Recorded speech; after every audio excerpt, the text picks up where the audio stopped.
The 10 hardest hitting linebackers in NFL history. Big shout out to Blitz for the video I'm about to react to, bro. Yo, I love stuff like this, man. Let's see who was really that dog. Linebacker is a special position. Yes, it reserved is. for the leaders of the defense, the heart and soul.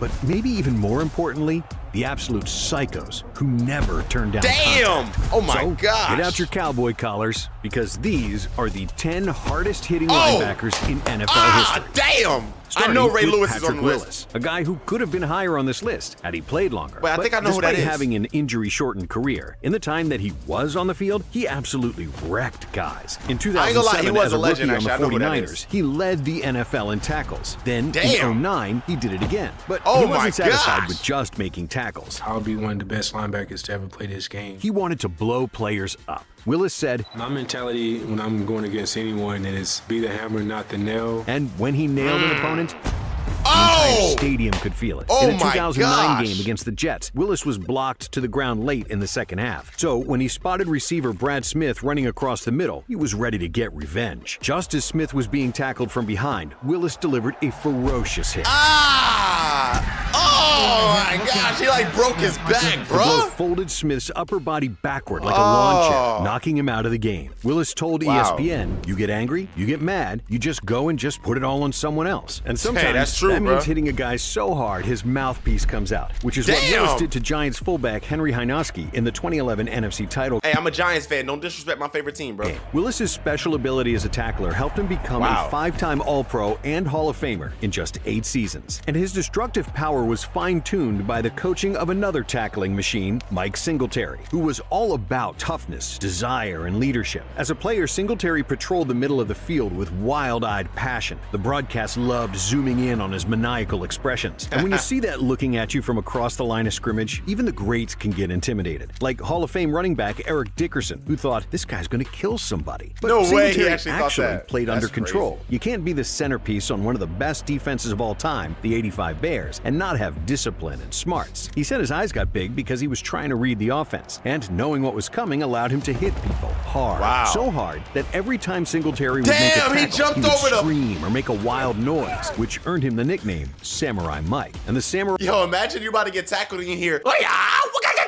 like somebody like you running with the ball, you just hear, yo, you know you're cooked, bro. was on full display That's during the crazy. '85 NFC title game. In the second quarter, the Rams had a 3rd and 1 at midfield. Singletary got through the line and stood up Dickerson in the backfield for no gain. After that play, the Rams were done, and the Bears were on to the Super Bowl. But the Bears knew what they had in Wow. Singletary from the very beginning, because in Week 10 of his rookie season, when the Bears played the Chiefs, Singletary was assigned to stop Ooh. one of the top running backs in the NFL, Joe Delaney. And he didn't I've just never heard of him, stop actually. No Delaney, disrespect. he destroyed him. Singletary met him in the hole, took him off his feet, and slammed Wow. him to the turf. Teammate Dan Hampton said, Legendary. It sounded like a gunshot because Mike squared him up and knocked the living hell out of him. and just like that, Chicago had their middle linebacker for the next decade. Singletary is a legend of the NFC North, which during sir. his time was known as the NFC Central, or the Black and Blue Division, for its fierce rivalries and bruising matchups. So it's Wow, only right really? we now mention one of the division's founding fathers, Ray Nitki, who, like most middle linebackers of the 1960s, Oh, wow. was a bruiser with a I've never nasty heard of him, bro. disposition. His nickname was simply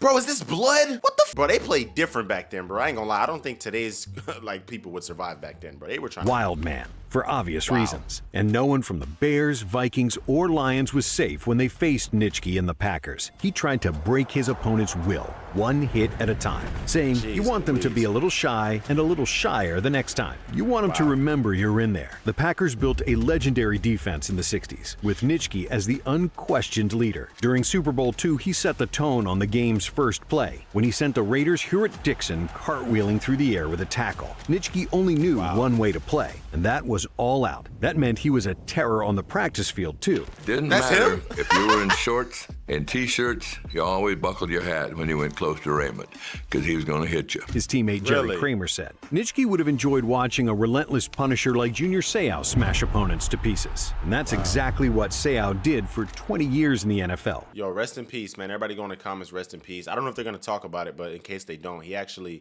self-deleted himself, bro. And he actually told people that this is from what I remember. I don't want to butcher the story, but from what I remember, I believe that he self-deleted himself, and then he told people people to study his brain, and I think that was like one of the first times people found out about like CTE and stuff from sports. I think I'm right there.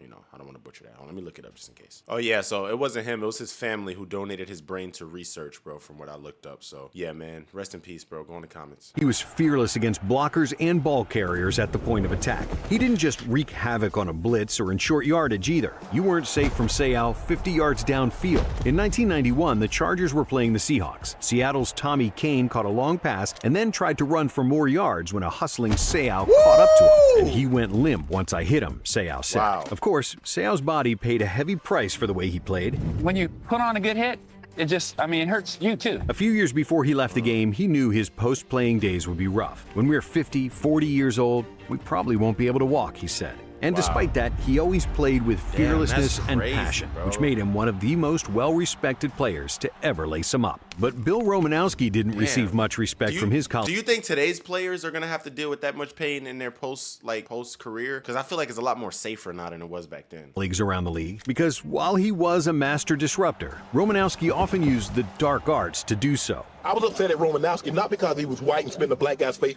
because he disrespected another man. Like breaking Kerry Collins' jaw, spitting in J.J. Stokes' face, and more cheap shots than we can even count. But that doesn't mean he wasn't a force when he was between the lines. Just like in the 1998 AFC Championship game, when he rocked Jets running back Curtis Martin in the open field. Oh my or in the 1996 game, when he put the Vikings' Leroy Hoard to sleep. And he had no mercy on quarterbacks either, like when he decked Chris Chandler to stop a Falcons drive in Super Bowl 33. A lot of times, what really matters is how hard you hit him, Romanowski said. He claims that his career reached a turning point when 49ers teammate Ronnie Lott called him out for being soft. Romanowski took Lott's words to heart, and from that point on, he played with an edge. He was going to hit everyone, legally or not. And while Romanowski went way over to the dark side, James Harrison definitely towed the line of being a villain as well. Harrison this had guy a was a mean legend, streak, bro. and Shout out to he him, channeled bro. a lot. And he was so damn big. Like, look at his arms. He was built different, bro. Like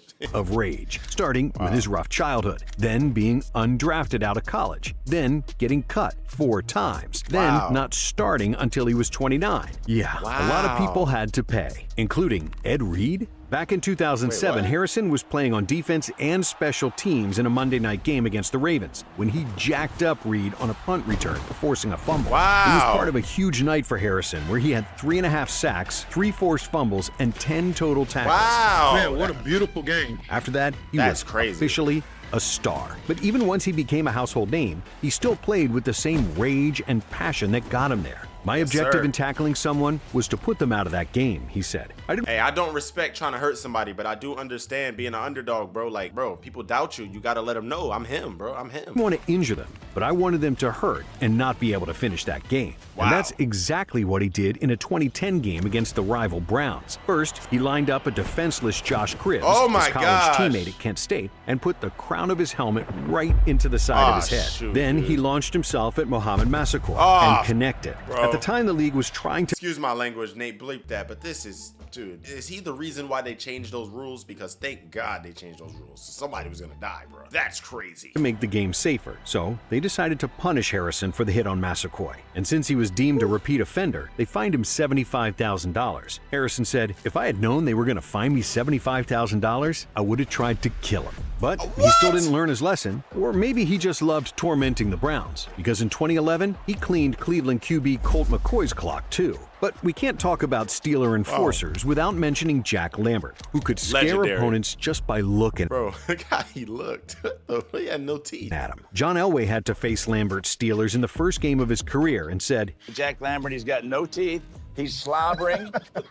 And I was like, you know, if Andy M was there and I could click my heels and get me out of here, I'd have got out of there. But Lambert had the game to go along with his looks, and his play style earned him the name Dracula in cleats. Lambert once said, "I believe the game is designed to reward the ones who hit the hardest." As a rookie in 1974, he started at middle linebacker for the Steel Curtain defense, and in his very first game, he crushed the Colts with a goal line stand, and then by flattening receiver Glenn Dowdy. That game launched an 11-year reign of terror. But the hit that people outside Pittsburgh remember him for wasn't even during a live play. It was Lambert slinging the Cowboys' Cliff Harris to the turf in Super Bowl X after Harris taunted the Steelers' kicker for missing a field goal. He truly embodied what it meant to be a Steeler in the 70s and 80s and led the team to 4 Super Bowl victories in 6 seasons.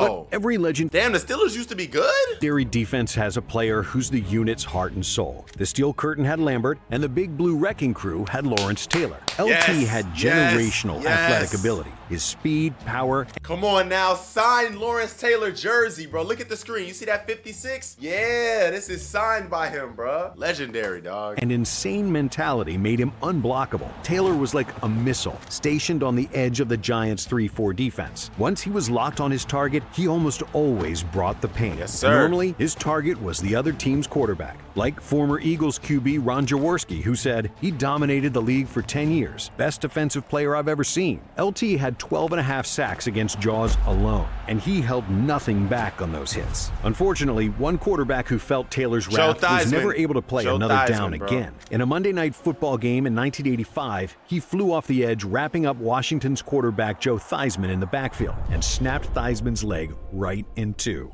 Right off my right ear, I heard this pow pow. An injury so brutal that LT himself refuses to ever watch the replay. Taylor was such a menace off the edge that he changed what it meant to be an outside linebacker. Prior to LT, a blitzing linebacker wasn't a worry. It was dealt with by simply keeping a running back in to help pick up the extra pressure. But after years of Taylor blowing up plays and quarterbacks alike, not only were teams assigning an offensive lineman to block him, he made the quarterback's blindside tackle position one of the most important in football. The contact was always the most important thing to me, LT said, and he certainly played like it, leading the Giants to 2 Super Bowl victories as well as 8 All-Pro nods and an MVP for himself. And there aren't many defensive players even on the level of Lawrence Taylor. But if anyone is, it's Ray Lewis. Whenever he was around the ball, which was all the time, he always brought the punishment. Rashard Mendenhall found that out the hard way in 2008. At the time, Mendenhall was a rookie running back for the Steelers. He wanted to— Bro, I love Ray Lewis, bro. I literally love Ray Lewis. He is such a GOAT, such a legend. Like, that's my dog right there, bro. Man, he just motivates me so much, bro. Just watching his speeches and stuff. Run over Lewis to prove himself. He caught his chance and left the field broken.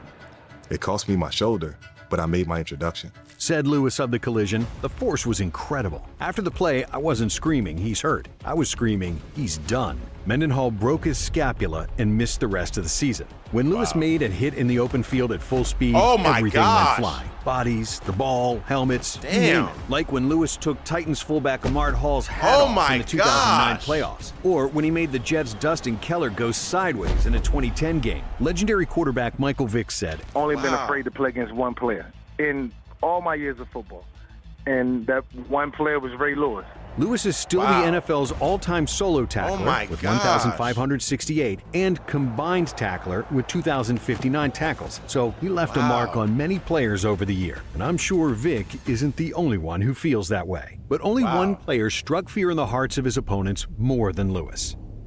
Here's the man that you fear most in football staring you right in the face. And that was Chicago Bears legend Dick Butkus. He was properly named. I don't really know much about him, but I always hear his name come up when it comes to like legendary linebackers and people who like crazy hitters. But I don't really know much about him, bro. So hopefully I'll learn a thing or two. I want to watch a documentary about him. Should I react to that? Go in the comments. Let me know. Nicknamed The Animal because of the way he mauled opponents. Dick was an animal. I called him a maniac, a stone maniac. In fact, former Packers running back MacArthur Lane once said, "I'd sooner go one-on-one with a grizzly bear than with Butkus. I prayed that I could get up every time Butkus hit me." For 9 seasons, he was the ultimate intimidator. He played in a much rougher era, and he was the roughest of them all. Packers legend Paul Hornung said, "He was the meanest son I've ever seen in my life play professional football." He may have been mean, but he was a hell of a tackler. He was strong enough to grab a ball carrier, lift him off the ground while his legs were still churning, and then slam him to the ground. That's or actually to put crazy. a shoulder into a runner and stop him dead in his tracks. At the height of his career, he said, "I just want to let them know that they've been hit, and when they get up, they don't have to look to see who it was that hit them." In 1971, he delivered one of his most violent shots, a shoulder into the chest of Lions tight end Charlie Sanders.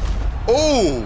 Sanders said, the hit Excuse was my so language, hard sorry. that I actually didn't feel it. Damn. I think he hit me so hard it actually numbed me. That's why Hall of Fame player Deacon Jones said of Butkus. And every time he hit you, he tried to put you in the cemetery, not the hospital. And hey, if you enjoyed this video, stick Wow. with Blitz, subscribe, and check out the video we have for you right here.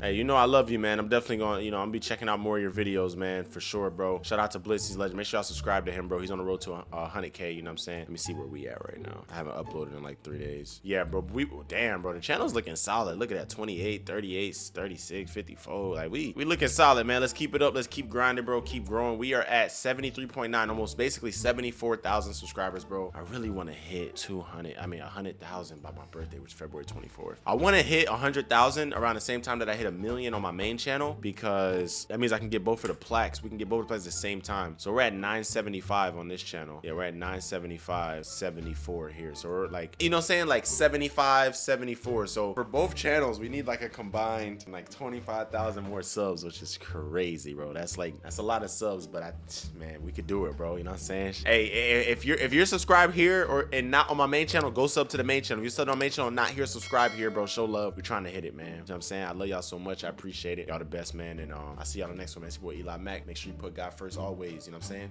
And it's my new thing I'm gonna start saying at the end of my videos. Always remember, you are chosen, bro. You're the chosen one, bro. We are the chosen. That's gonna be the name of that's my clique, bro. Everybody who watch me, we're the chosen ones, bro. We chosen, bro. I'm saying God chose me, God chose you. We chosen, bro, to be great. Chosen to be great. Love you, man. See you soon.